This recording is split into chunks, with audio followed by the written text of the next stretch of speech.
Hello, freak bitches. What about the ideas that the universe is in a constant state of contraction and expansion? Nah. Well, I mean, some people think abandoned? that. No, it's not been abandoned. Some physicists still argue that there's a cycle because it looks nice. And they are, okay. but I think most people, I mean, there's some people who are arguing for that. Do you think they're just trying to tie up something neat? Well, I think they're trying to tie up their ignorance in something that isn't any more plausible than the picture that it expands forever. And as far as we can tell, the most likely possibility is that our universe will expand forever.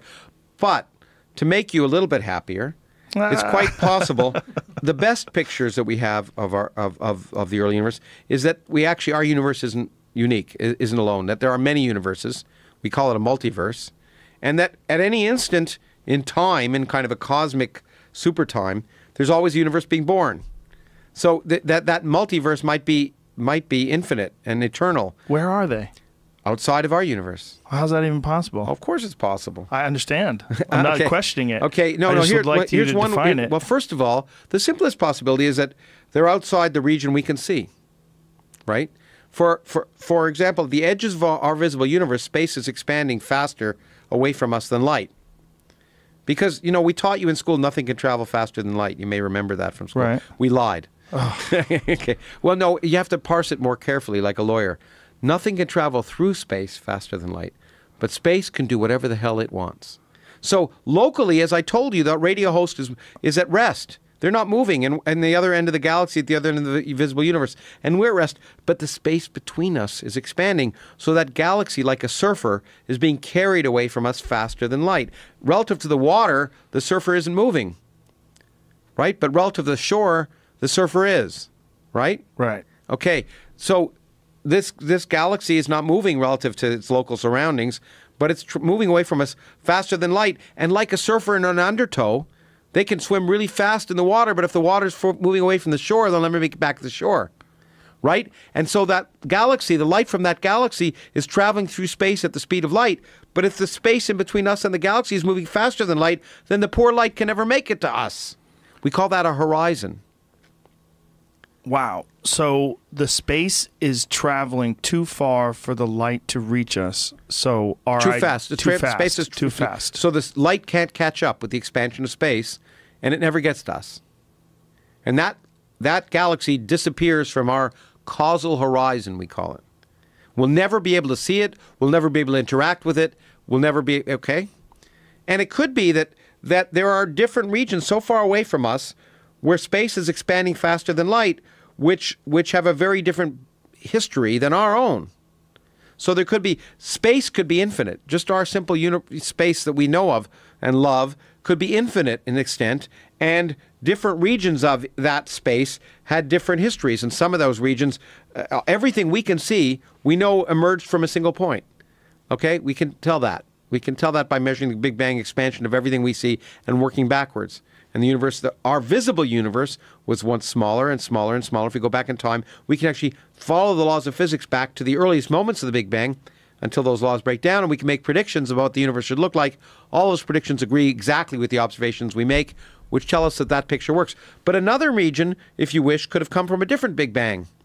But is that another universe, or is it a part of the universe that we can't see? Here's how we've changed. And this is semantics, but non-trivial semantics. Namely, when I was a kid, universe meant everything. Everything, right. But we say that's a pretty stupid definition. A better definition is an operational one.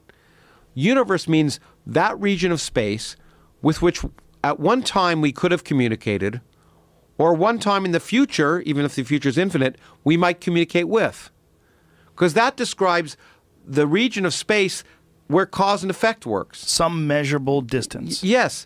And so we think of a universe as that region which could, throughout which everything could affect everything else, ultimately, in an infinitely long time. And in that picture, universes can be restricted in size. And then other regions which could never have affected us, and which will never affect us in the future, we call other universes. I see. And now, there are many different versions of a multiverse, but that's the simplest version. And this picture we call inflation, which, I just did 2 little clips associated with the new book. One was for a publisher and one was for Big Think. One is a the universe in under 2 minutes. So you can look up online, look for Lawrence Krauss Explains the Universe in Under 2 Minutes, where I talk about this cosmic expansion and how it might mean there's a multiverse. But the other is, I explain the universe in terms of this beer bottle that I talked about to you earlier. So that's a video, you can watch that. But this theory of inflation, which actually says our universe, the qualities that we see of our universe can best be explained if some early time in the history of the universe, when it was a billionth of a billionth of a billionth of a billionth of a second old, it had a huge expansion suddenly and increased in size by 30 orders of magnitude in size in a billionth of a billionth of a billionth of a billionth of a second, which is, by the way, particle physics suggests is highly plausible, even though, okay, and then it would produce a universe that looks more or less like we look like, and it's right now the only explanation of how that would cause the universe to look like what it looks like. But the neat thing about inflation is it's eternal. So inflation, that puffing up, ended in our universe, and then boom, a hot big bang followed it. Okay, so the universe puffed up by a huge amount, then all of that energy, which was stored in empty space, got released like the beer bottle, and we got a hot big bang, and the rest is history. But that's locally. But somewhere else, between us and there, space is still expanding exponentially, and faster and faster and faster, and only maybe somewhere else today, boom, like an ice crystal forming, boom, that region of space is suddenly left inflation. And maybe a gazillion years in the future, there'll be another region of space that's expanding away from us so much faster than light, so we'll never know about it, where suddenly that region leaves inflation, and boom, another hot big bang happens. And it turns out in each of those hot big bangs, after the inflation ends, depending upon how it ends, the laws of physics could be different in that universe. And so we tend to think it's quite likely that there are many, many separate regions of space, and in fact it's eternal. So such regions are forming eternally for all time. And there are hot big bangs happening in many regions.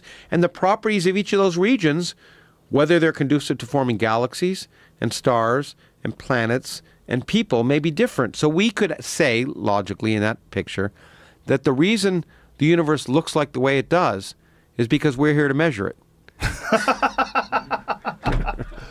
Oh my God, we should leave it at that. Okay. We should close with that. That is the mind blower of mind blowers. Good.